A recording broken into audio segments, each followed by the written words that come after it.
Unsafe laser light, Sophia, तुम safe हो। मुर्दों के बीच सोना अरे नहीं, अब कैसा लग रहा है विक? और पुनीत सुपरस्टार का कंपटीशन। पेंगुइन सीजन 1 का सेकंड एपिसोड भी रिलीज हो चुका है और ये सच में एक अंडररेटेड सीरीज है। एक परफेक्ट कॉमिक बुक एडॉप्टेशन का बेस्ट एग्जाम्पल है ये सीरीज। इस सीरीज का मेन फोकस पॉइंट है मैट रीव्स के बैटमैन फिल्म में दिखाया गया पेंगुइन और गॉथम शहर का अंडरवर्ल्ड। एपिसोड 2 के स्टोरी का मेन थीम है दूसरों को कम आंकना या फिर अंडर एस्टिमेट करना। सैल्वाडोर मेरोनी पेंगुइन को अंडर एस्टिमेट कर रहा है क्योंकि पेंगुइन उसे अभी प्रॉफिट दे रहा है, पर यह हम सभी को पता है कि ऑसवाल्ड का मोटिव है टोटल कंट्रोल अपने हाथों में लेकर इस शहर का सबसे पावरफुल मॉब बॉस बनना। सोफिया फैल्कन खुद को ही अंडर एस्टिमेट कर रही है जबकि उसके अंदर ही रहती है एक डार्क एंटिटी बैटमैन का और एक साइको विलन द हैंगमैन। और इस एपिसोड के आखिर तक हम लोगों को ये भी पता चल जाता है कि पेंगुइन और सोफिया ये दोनों एक दूसरे को ही अंडर एस्टिमेट कर रहे हैं। पेंगुइन का मोटिव है फैल्कन्स और मरोनी फैमिली को लड़ाना और उसके हिसाब से सोफिया सिर्फ एक साइको है, जबकि सोफिया को लगता है कि वो अपने फैमिली के टॉप पोजीशन पर जा सकती है, लेकिन इसके लिए वो पेंगुइन को एक स्टेयर की तरह यूज करना चाहती हैं। मतलब जब तक ये कैरेक्टर्स एक दूसरे को अंडर एस्टिमेट करते जाएंगे तब तक इनके ओपोनेंट्स पावरफुल बनते जाएंगे, पर जिस पॉइंट पर इन लोगों का डाउट्स क्लियर होगा और ये लोग एक दूसरे के मोटिव्स को थोड़ा बहुत समझ लेंगे तभी से शुरू होगा वॉर। इस एपिसोड के एकदम स्टार्टिंग में दिखाया जाता है सोफिया आर्खम असाइलम में है।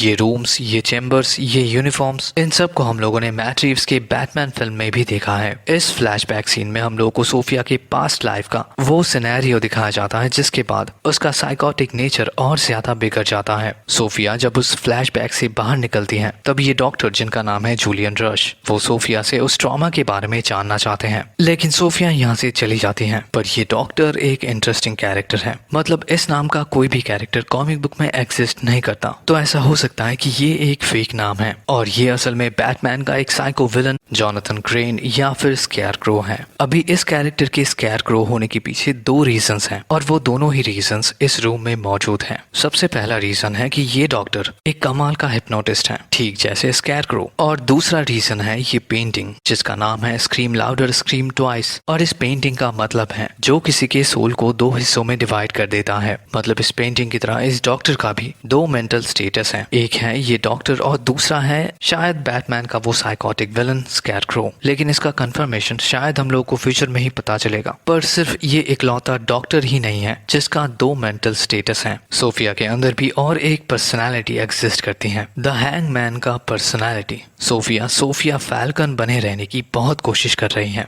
लेकिन अगर सोफिया को अपने मोटिव्स में कामयाब होना है तो फिर उसे अपने डार्क साइड को बाहर निकालना होगा। पेंगुइन सैल्वाडोर और उसके फैमिली से मिलने के लिए दोबारा से ब्लैक गेट प्रिजन पहुंचता है, जहां पर वो फैल्कन के एक ड्रग शिपमेंट का सौदा करता है। थोड़ा बहुत एक्शंस के बाद मरोनिस को वो शिपमेंट मिल भी जाता है, लेकिन सोफिया को भी शक होने लगता है। उसे ये पता है कि इस गैंग में कोई गद्दार है जो मरोनिस के लिए काम करता है। कॉमिक बुक के हिसाब से सोफिया फैल्कॉन एक साइको विलन है जो फेमस है हैंगमैन के नाम से, क्योंकि लटका कर मारना उसका सिग्नेचर स्टाइल है। कॉमिक बुक के हिसाब से उसने बहुत सारे पुलिस ऑफिसर्स और हार्वी डेंट तक को लटकाया है क्योंकि ये लोग उसके फादर के दुश्मन थे। सोफिया भी अपने पुराने खबरी डिटेक्टिव मार्कस वाइस को हायर करती है ताकि वो उस ट्रेटर का पता लगा सके। गौतम शहर के पुलिस डिपार्टमेंट में ऐसे बहुत सारे लोग काम करते हैं जिनका कनेक्शन शहर के सबसे बड़े क्राइम फैमिलीज के साथ है, और इस चीज को हम लोगों ने बैटमैन फिल्म में भी देखा है। सोफिया अभी तक ट्रॉमा में है, उसका मेंटल स्टेटस अभी भी आर्कम के उस सेल में बंद है, पर हैंगमैन का जो डार्क पर्सोना उसके अंदर कैद है वो अभी बाहर आना चाहता है और इसी रीजन से अनकॉन्शियसली वो खुद को ही चोट पहुंचा रही है। ऑज एल के फ्यूनरल में सोफिया से अपने भाई जैक और बेनी के बारे में बात करता है। कॉमिक बुक में जैक और बेनी एग्जिस्ट करते हैं, पर ऑसवाल्ड उनका मर्डर करता है क्योंकि वो हमेशा उनके लिए बुलीज थे और ऑस को बुलीज पसंद नहीं है। फर्स्ट एपिसोड में वो एल्बार्टो को इसी रीजन से मार डालता है। सोफिया का वो डिटेक्टिव मरोनिस के एक आदमी को पकड़ लेता है, पर सही टाइम पर पेंगुइन उसे मारकर और उसका ब्लेम किसी और पे डालकर वो अपना पोजीशन और आइडेंटिटी सिक्योर करता है। एपिसोड के एकदम आखिर में सोफिया और पेंगुइन एक दूसरे के साथ हाथ मिला लेते हैं, जिसका मतलब है कि अभी सोफिया हैंगमैन बनकर अपने फादर के बिजनेस को टेक ओवर करने वाली है और प्रॉबेबली मरोनिस के साथ भी फैल्कन्स भिड़ने वाले हैं। अभी इन सब में पेंगुइन का फायदा भी हो सकता है और नुकसान भी, क्योंकि साइकोस का नेचर हमेशा अनप्रेडिक्टेबल होता है। And that's the video guys. Video कैसा लगा कमेंट में जरूर बताना और मिलते हैं आपसे अगले वीडियो में। Till then take care and peace out.